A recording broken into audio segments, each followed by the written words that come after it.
All right, what is up, guys? Welcome back to the channel. Just a guy on my lunch break where I talk about Kratom use, your life surrounding Kratom use. If you're interested in coming off of Kratom, support you with that. If you're not interested in coming off of Kratom and you're just trying to kind of have a healthier relationship with the substance, a substance that is relatively new to Western society, we definitely have people on the channel that have been using 8 years, 10 years, that sort of thing. But I think that's about the longest you'll find, simply because the logistics behind Kratom. It's only been legal here, from what I understand, in the States, I know for less than 20 years. So maybe less than 15. Somebody dropped that in the comments. I did not research that before I got on.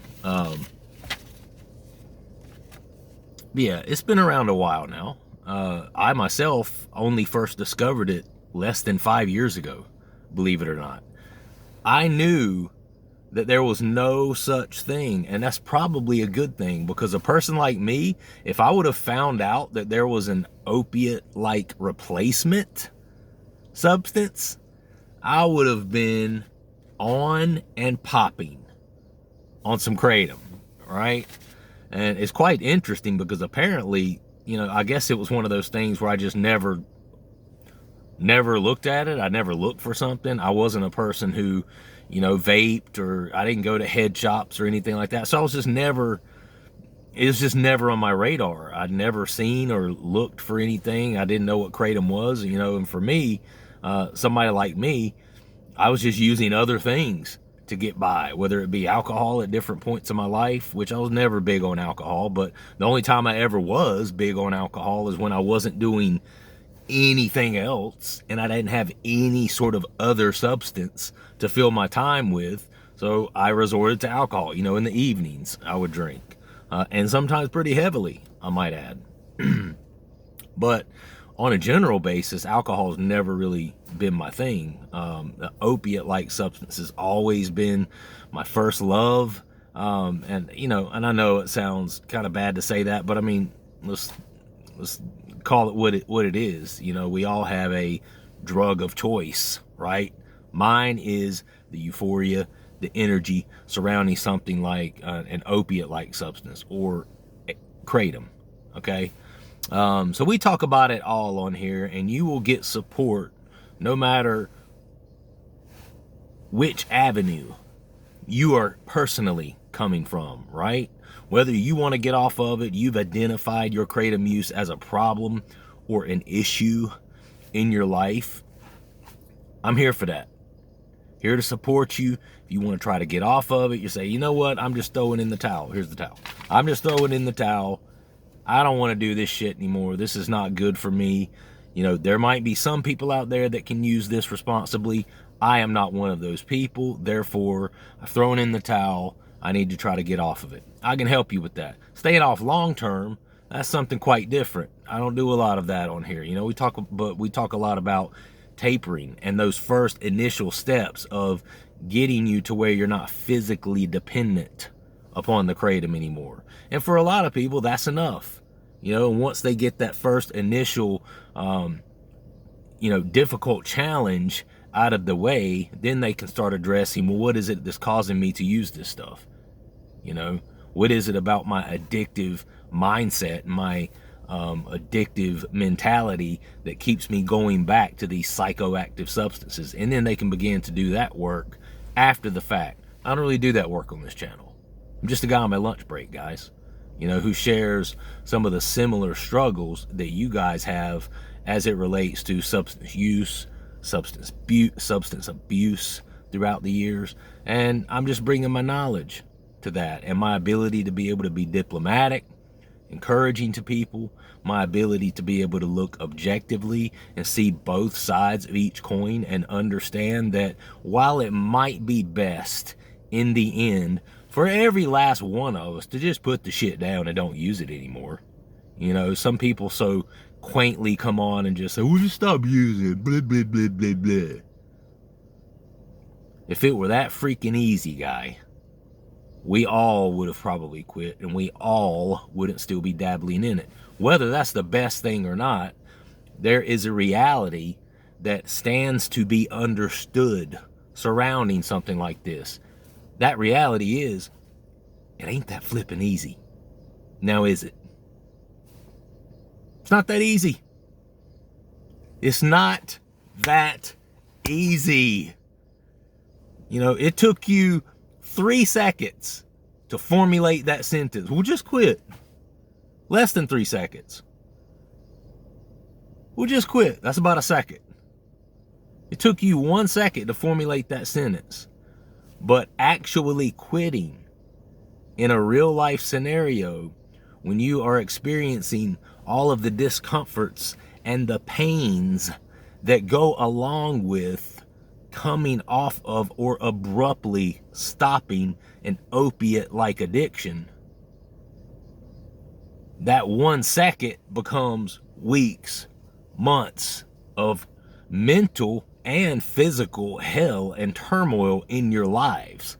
There's no way you can encompass how to fix that in one sentence. Well, just quit.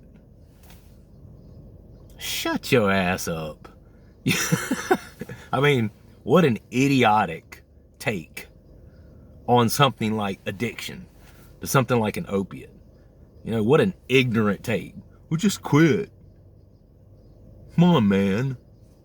Quit bitching and crying about it and just quit. I partly agree with that. In order to quit, there does come a point where you have to stop playing the victim, and you have to stop looking at everything else and saying, well, you know, since I'm a victim today, what's today? Tuesday? Yeah, it's Victim Tuesday. Since I'm a victim today, you know, what's really hurting me is my job, man. I just, you know, hate my job, you know, that keeps me using. Also my personal life too, you know, I just don't have good relationships, man. You know, I just don't have anything positive going on in my life, man. I don't have a significant other, you know, no children, just renting an apartment. I come home every day, I scroll through my phone, or I sit and play, you know, what's the latest? PS4, PS5, you know, whatever the latest. I don't know, because I don't play those. You know, I've got childhood trauma, you know. Did I mention I don't like my job? You know, you get that. You get that from a lot of people. And they're constantly looking and pointing to third-party, not only people, but third-party ideas and translucent ideas to explain why they are unable to put down the kratom. So I do agree, at some point, there has to be some personal accountability, okay? Because just as I've said to you, I'm not going to make the decision for someone else. Oh, well, you need to come off of it, and you don't. You seem like you're okay. I'm not going to do that, because the very fundamental aspects of putting down something like that and completely quitting hedges completely upon personal accountability. Meaning, it don't matter what I tell you. It doesn't matter what I tell you. I can tell you, I can wake up at 5:45 every morning, right after the rooster crows. Well, that's probably more like 3. But I can wake up at 3:30 every morning, right after the rooster crows, and just start telling you what you need to do, what you should do to change it, what you could do to change it. And unless you have that personal, internal fire and that switch that comes on inside of you, and a lot of times that doesn't happen without a certain amount of consequence, okay, and negative experience. My words to you, whether it be shaming you or anything else, will never, ever, ever be enough to cause you to want to do a complete and utter lifestyle change and going through the challenges and the difficulties of quitting something like kratom. Nothing I ever am going to say is going to cause you to take that personal accountability. But guess what? When you learn from the school of hard knocks, and you're the one that has personally experienced those turmoils and those challenges in your life, most people eventually will get to a point where they'll say, you know what? Here's the towel. I'm throwing it in. I don't want to do this shit anymore. I can't control it, so I want to stop. And that's where the what? Personal accountability comes in. Okay? And so that's why I'm so careful on here not to get on here. Damn, I just spit. I really show up on a black coat. Yeah, I just spit again.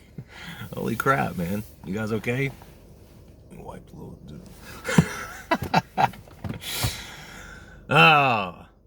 Anyway.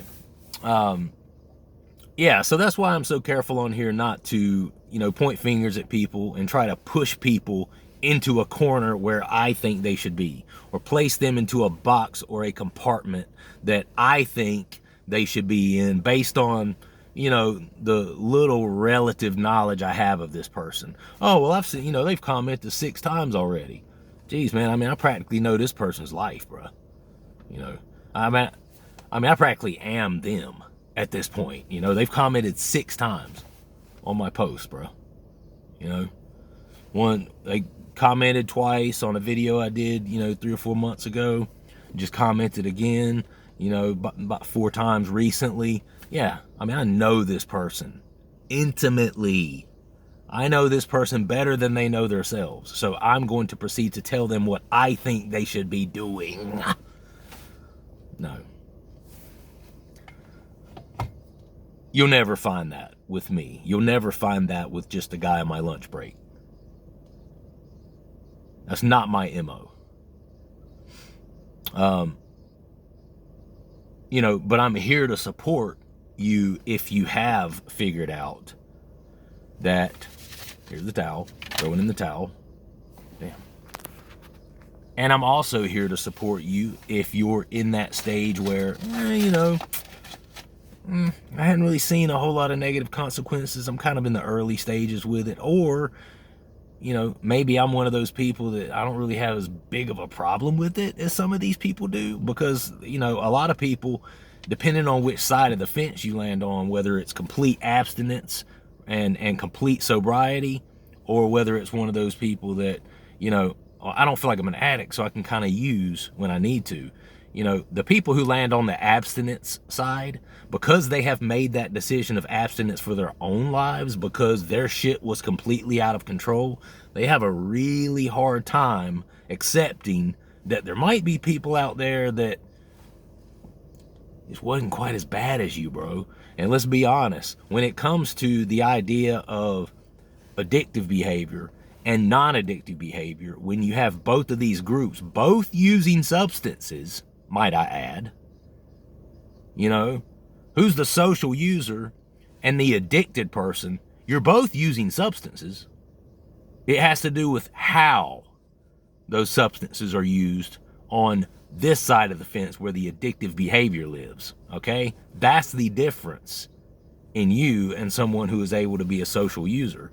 So people who are not able to be social users and were unable to exert any sort of control over something like Kratom, it's really tough for many of those people to be able to step outside of that box and be objective from a third-party sort of perspective and say, well, it is conceivable that maybe there's a couple of people out there that, just kind of know how to use it, and it doesn't really hit them the same way it does me, right?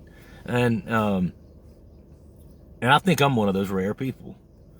I'm one of those rare people. And I talk about it all the time, how I have a wife who uses Kratom daily, but she uses a very small amount. To someone like me, the amounts that she uses daily is almost laughable. I'm like, a couple of grams. That ain't shit. That ain't shit.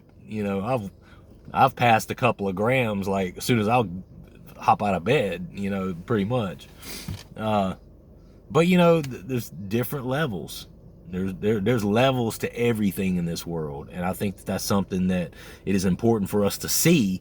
And even if there aren't levels, even if there is a bottom line, bottom dollar truth regarding using substances like this and not using substances like this, even if there is that truth, everybody ain't there.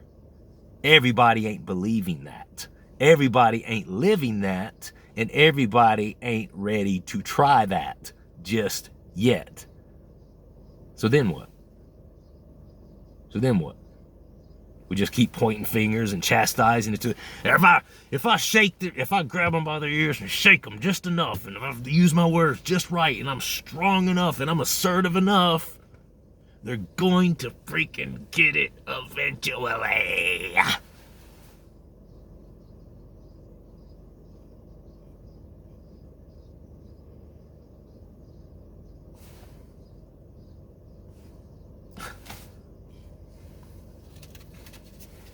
I mean, kind of mindset is that, really?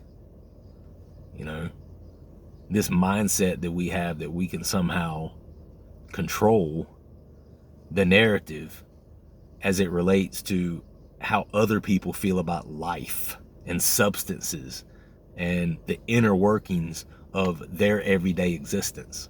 You know, how ridiculous is that?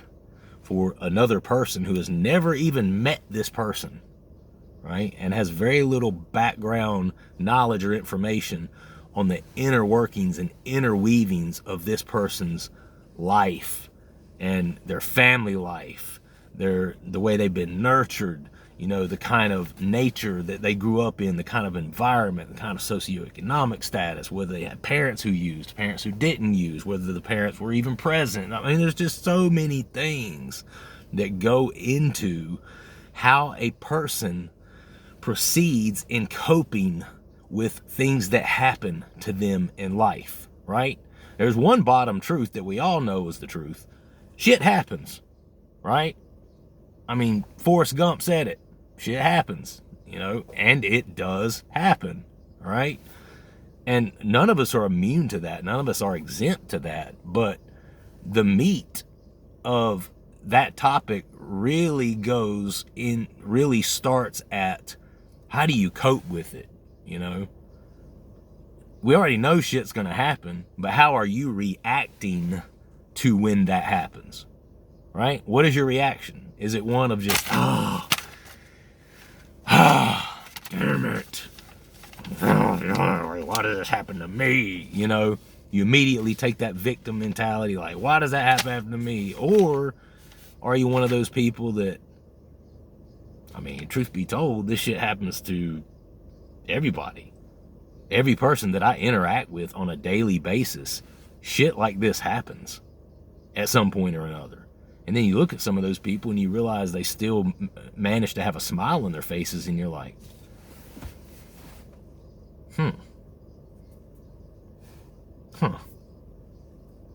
interesting. You know, I know they're so-and-so close relative to them passed away. I know they lost a child to cancer. You know, I mean, you think about stuff like that, and you think about those people still being able to find the beauty in and the joy in life, you know. And so I'm a firm believer in the old saying and the old adage that life is 10% what happens to you. The other 90% is how you are reacting to the 10%, right? That's most of your life. Most of your life is how are you reacting to these things that go on. But I don't know. I'm not sure why I ended up getting on that whole soapbox today, but I just felt like talking to the people. So, you're welcome. Stop Spying on Me says, I'm going to download this and take a walk, but it's funny this is out now. I was just thinking about this. I'm going to try a new approach because they say try and try again. I'm going powder only. I got a new batch that's a bit stronger, so I'm taking less volume.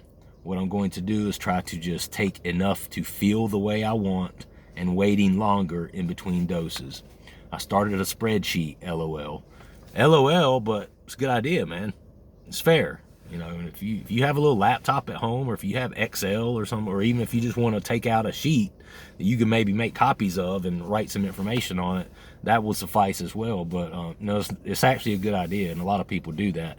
My life is so rigid in the way that I have the exact same schedule every day, 8 to 5 every day, Monday through Friday, always off on weekends. You know, none of that varies for me. So for me, it's just all up here, you know, and rest assured, I do take the same doses, say about the same times every day with a little bit of variance, you know, and like maybe by an hour or hour and a half in my evening dose. Sometimes that varies depending upon whether I exercise that evening or not after I get home from work. So other than that, it's all up here. It's all the same for me with the kind of schedule that I keep. It is very easy for me to just fall into doing the same thing, same dose every day. And believe it or not, that actually serves a good purpose when you're attempting to do something like a taper. You know, I don't need to write anything down. But for other people who your stuff varies, your schedule varies, you might work on this day and then you're off for a couple of days, or you work in, you know, retail. Like I know Stop Spying on Me. I know he works in retail. If you're a guy like that, you might need to do a spreadsheet. You might need to pull some shit out and write some shit down. You know, it's like the best financial planners in the world will tell you the first damn thing you need to do is write down what you're spending, write down what you're bringing in. Because if you don't know exactly what you're bringing in versus what you're turning around and spending, then you're not going to have a good, strong financial portfolio and a strong budget from month to month to month. And then you're just going to be bleeding money. You're going to be losing money hand over fist because you don't have eyes on it, right? So that's one of the best things you can do when it comes to finances and being successful at, you know, getting your money to work for you instead of against you. That's one of the biggest things. You need to make sure that you're bringing in more than you're spending, which for a lot of people, that translates into not spending as much. How do you not spend as much? Well, for starters, write the shit down and look at it. There's a mind-blowing, you know, I mean, when you write it down and look at it and you start seeing 1, 2, 3, 4, 5, 6 purchases, and then you sit back and go, damn, that was over $500 this month. And guess what? Most of that shit really wasn't even necessary. Whoops.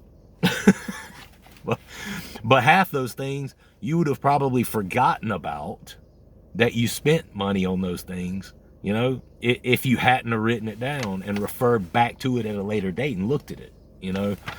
It's no different when going through a challenge like coming off a Kratom, something like that. So, no, you're right, dude. You should be doing a spreadsheet, and that's actually a smart thing to do in this situation. What's the point of taking if you don't feel each dose? Anyway, sometimes you just got to be honest with yourself. I am starting to appreciate a clear head the more I smoke weed. LOL.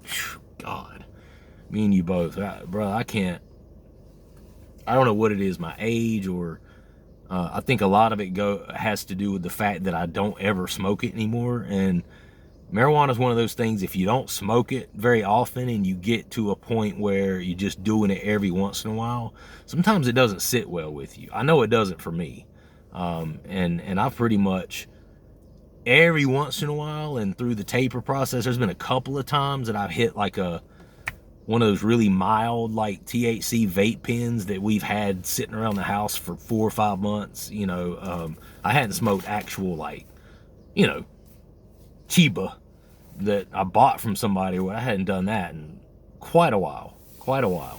And it just doesn't sit well with me. For some reason, once it really starts to set in, sometimes I get really uncomfortable. I get really kind of paranoid and, like, you know, just I'm in my head too much and I think too much, and it's just so for some reason you know, the whole THC does that to me these days. So I just kind of, for the most part, stay away from it. But no, I get it. That brings out the straight dummy in me, you know, and I think that's one of the things I don't like about it as well. I mean, every time I used to smoke, all I would want to do was smoke and like sit and play music or something. you know, and I do have to give myself credit. I am one of those people that when I would smoke, those are the times that I would want to go and vibe on something or do some sort of work or some sort of hobby that I loved or created. I would build I sometimes build furniture like out of pallet, and well, not just pallet, but other wood. I'll show you guys. I'll make a little video and show you guys some of my handiwork. I actually do woodworking and stuff too, make coffee tables and stuff like that are actually really nice. But I used to love doing that when I smoked. I used to love playing piano, guitar, or singing, working on when I used to produce music. I used to love doing that after smoking. You know, it was one of those things where it kind of opens up that third eye, so to speak. But as I've gotten older and I've started doing it less and less, I start to have way less positive experiences on the marijuana for some reason. So I just kind of stay away from it. Plus, yeah, you know, you get tired of walking into a room and being like, why the hell am I in here? You know, stand there for 10 seconds.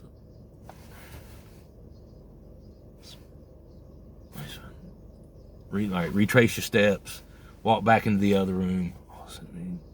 Can't remember it. Finally, just an hour later, you're like, oh, damn, that's what it was. You walk in there and then you, wait, what was it? I struggle with that, and I like to be in control. I like to be sharp. I'm one of those people that I don't like the feeling of like not being in control of my faculties, especially my mental faculties. And that part of it really annoys me too. There was a time where I was more of a fan of it, but as I get older, I'm just not much of a fan of it anymore, to be honest. But anyway, I keep getting stoned and feeling like, what am I doing again? Exactly. So my new plan is to quit weed so that I can have success eating healthy and maybe replace weed with exercise. Good man. You absolutely should do that. I'm not sure. I will say this. At times when I did, I didn't tell everything I wanted to tell. At times when I used to smoke it, I would also do that after smoking it. There were times where I would do like a heavy exercise, or I would go on a run or something. I was really known for doing that. I wasn't a person to sit around after smoking and do something completely like useless, you know. And I'm not saying video games is useless. I guess if you're like a, you know, streamer or something like that, that could be a positive thing, right? But I know a lot of people who ain't no damn streamers and they still sit around and, well, I can't say I know them anymore, but I used to know a lot of people that did that, and they just sit around for hours and just play games. That wasn't me. You know, I was going and exercising or working out or working on writing or producing a song or playing or singing or, you know, working on building something or creating something. You know, when that third eye got opened, I'm the type of person that it pushed me into doing like creative stuff. I wanted to do something creative. I craved it, right? Especially in that particular zone of thought. But anyway, I'm not sure if I want to quit, but I know for certain I'd rather take the smaller amounts like your wife. Maybe that's my solution, getting married. Well, you know, it's interesting, man, because for me, my wife looks at it as, and this does make it harder in some ways, but she's one of those people that she loves me for me. She loves me regardless. She's the type of person that she wants me to be, she already knows that I want to be the best me. Okay? She knows that about me, right? And she knows that there have been times in my life where I've identified my substance use as a way that I could be a better me. She knows that. But she's one of those people that she has vowed to love me unconditionally through whatever low point or whatever high point I might be at, right? So the thought of, I see a lot of people in here, their relationships and stuff are conditional on the way they use, and they got a spouse that doesn't agree with it, doesn't support them. And I'm not saying that's necessarily a bad thing, but for me and my wife, we've been together 10 years. She's known me right from the beginning. She's always known that I'm a person who uses substances. She's always known that. And she's a person that does too, although not quite like I use substances. She doesn't. I definitely would not consider her an addict. But you know, it's one of those things where she already knows I want to be my best me. And she also knows that I'm a responsible husband, I'm a responsible father, get up and I go to work every day and I provide for my family and I do the very best I can. And the way she looks at it is, without all those negative consequences there, you know, I'm not spending much on Kratom either. And if there's not any negative consequences there, that she needs to gather me together and say, well, you know, this is causing us this problem, this is causing us that problem. You know, the way she looks at it is, if she's not having those conversations with me, then she leaves it up to me. She leaves it up to me. You know, there have been times where I've stopped and gotten myself in check at times in my life with certain substances and stuff like that, and she's always been there to support me through that, right? And I've gotten through all of them so far, right? But anyway, and then Stop Spying on Me also asked me, said, what do you think about the Hurricanes? Because we were talking about football. Hey man, I just don't get into hockey, to be honest with you. The fights are kind of cool, but I've never been into hockey. But I do know that the Carolina Hurricanes have, I've heard a lot about them in the news, but admittedly, I'm not a hockey fan. I don't really watch hockey. It's not something that's really extra popular in my state, other than, you know, that team. But I've just never personally been into hockey. But yeah, Hurricanes are cool, man. Do you think it's healthier? This is also Stop Spying on Me. Do you think it's healthier to take 6 grams of Kratom every 5 hours with 3 to 4 cups of coffee, drink up to 3 p.m. at least, or to take an Adderall every morning? One Adderall? One Adderall may be better, to be honest. This, you know, I know Adderall taken multiple times a day can be bad, and I know because I did that for probably a good 5 to 7 years after I initially came off of pain pills and stuff like that. You know, I ended up getting a prescription for Adderall. I don't know if I actually had ADHD. I mean, I flunked the test that they gave me kind of on purpose. And they ended up giving it to me, you know, diagnosed me with the adult ADHD. That was at 32 years old, and I never had taken anything like that my whole life. Had never been diagnosed with ADHD, and all of a sudden at 32, I'm ADHD. I think it's more like an active drug addict getting sober is what my problem was. I do not believe, I mean, you know, graduated high school. I went to college at the University of North Carolina at Greensboro. I graduated from there with honors with my bachelor's degree, all of which no ADHD meds, no ADD meds ever. Now I was using pills at that time, but you know, my intelligence is definitely so. We're not, and not saying that ADHD actually, I should point out very quickly that ADHD and ADD has absolutely nothing to do with intelligence. I do want to point that out, and I do recognize that. In fact, a lot of times they're very, very intelligent people. They just, you know, a lot of times the intelligence is there, and you can't stop thinking about different things because you're always just, you know, wanting to create, wanting to vibe, wanting to grow, wanting to build. And, you know, there's not enough time in the day and enough muscles in your body to keep up with your brain going in all these different places. And I believe that to be true about people who actually have that. I could have that because I'm definitely a person, I have trouble focusing on one thing, you know, because I want to do this and I want to do this. I want to do different things at one time, and I only want to do stuff that I love, stuff that I can really concentrate on. The stuff that I can really concentrate on in life is stuff that I love to do, you know, and that's a pretty strong indicator that maybe you have that. But no, to answer your question, I will say 1 Adderall in the morning will probably be a little healthier than 6 grams of Kratom every 5 hours and 3 or 4 cups of coffee. I mean, when you start packing in a lot of powder and stuff, it can't be good for your digestive system. I've always felt that way.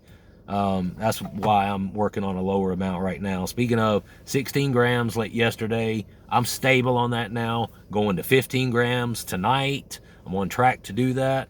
I'll let you guys know how I sleep. Fingers crossed. Hopefully everything goes okay. I'm going to get some more of these comments next time. I'm not going to be able to do it today, but I love you guys as always. Hope you enjoyed the show today. Like the video, subscribe to the channel, comment down below. I will see you next time. Peace.